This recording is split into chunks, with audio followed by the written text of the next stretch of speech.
کہ خام ہے جب تک تو ہے مٹی کا ایک انبار تو، اور پختہ ہو جائے تو ہے شمشیر بے زنہار تو.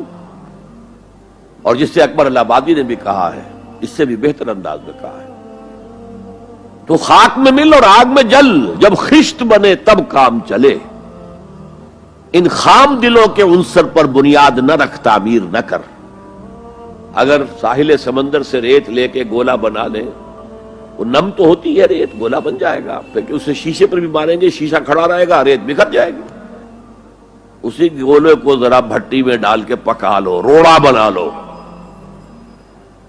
تو خاک میں مل اور آگ میں جل، جب خشت بنے، جب اینٹ بنو گے تب کام چلے.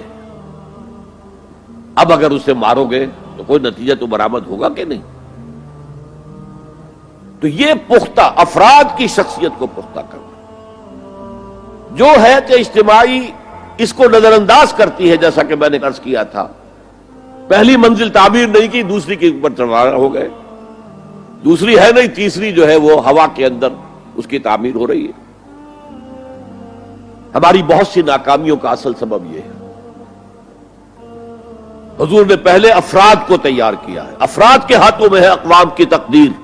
ہر فرد ہے ملت کے مقدر کا ستارہ، اور ہر حیت اجتماعیہ، کوئی تنظیم ہو، کوئی جماعت ہو جو اسلام کی سربلندی کے لیے کام کرنا چاہے، اسے سب سے پہلے پختہ کردار والے افراد تیار کرنے ہوں گے. یا ایھا الذین آمنوا اتقوا اللہ حق تقاتہ ولا تموتن الا وانتم مسلمون.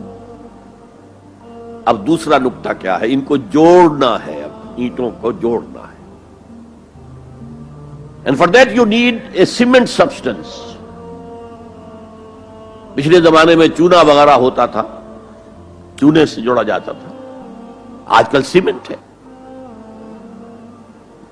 اگر یہ سیمنٹ سبسٹنس مضبوط ہے تو یہ فصیل اور دیوار مضبوط ہے. اگر یہ نہیں ہے تو چاہے اینٹیں پختہ ہو تب بھی سیلاب کا ریلا آئے گا، بہا کے لے جائے گا. اینٹوں کی پختگی کے ساتھ ساتھ ان کو جوڑنے والا مورٹر جو ہے اس کو بھی مضبوط ہونا چاہیے. اس لیے دوسرا نقطہ، یہ سہ نکاتی لائحہ عمل، 3 نکاتی لائحہ عمل. پہلا تقوی اختیار کرو اور اللہ تعالیٰ کی پوری فرما برداری اختیار کرو. کوئی لمحہ تمہارا نافرمانی میں نہ گزرے.